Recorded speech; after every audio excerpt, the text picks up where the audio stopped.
নমস্কার বন্ধুরা, আমরা মন্দারমণি যাব বলে বেরিয়ে পড়েছিলাম।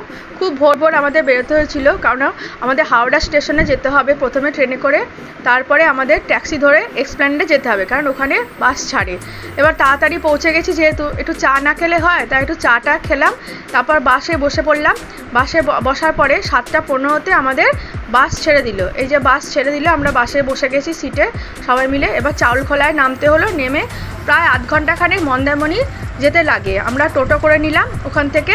এই টোটো করে যাচ্ছি, খুব সুন্দর নতুন ব্রিজ হয়েছে, ওই ব্রিজের ওপর দিয়ে টোটো যাচ্ছে, তাজপুরের ওপর দিয়ে। এবার আমরা রিসেপশনে চলে এলাম। আমার হাজব্যান্ড বিভিন্ন রকম ফর্মালিটিস আছে, সেগুলো পূরণ করলো। সেই ফাঁকে আমি কি করলাম, বাইরে ভিউটা দেখতে শুরু করে দিলাম। কি সুন্দর নীল আকাশ, তার মধ্যে সামনে সুইমিং পুল, আর রিসর্টটাও এত সুন্দর, দেখে খুব ভালো লাগলো। এই যে আমাদের হোটেল রুমটাও খুব সুন্দর করে সাজানো গোছানো ছিল। তারপরে আমি দেখলাম আমার ব্যালকনি থেকে সামনের সমুদ্রটা দেখা যাচ্ছে, আরও ভাল লাগলো মনটা। তারপরে আমরা কি করলাম, সুইমিং পুলে নেমে গেলাম।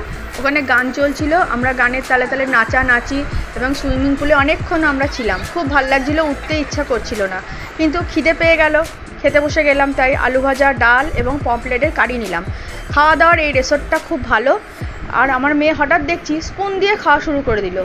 তা খাচ্ছে, খাক, ওর মতো করে ও আনন্দ করে খাচ্ছে। তারপরে সন্ধ্যা হতে একটু বিচে চলে এলাম। তার আগে প্রচুর বৃষ্টি হয়েছে, দেখুন বিদ্যুৎ চমকাচ্ছে। একটু বিচে ঘুরছিলাম, আর সন্ধ্যাবেলার ভিউটা দেখুন, রিসর্টের ভিউটা দেখুন, আলো টালো জ্বলছে তো চারিদিকে, খুব ভালো লাগছিলো দেখতে। একটু ঘুরলাম টুরলাম, বিভিন্ন রকমের ফটো তুললাম। এরপরে খাওয়ার পালা, ডিনারের পালা। সবাই ডিনার করতে বসে গেলাম। হাজব্যান্ডের কলিগও ছিল, একসাথেই আমরা বসে পড়লাম।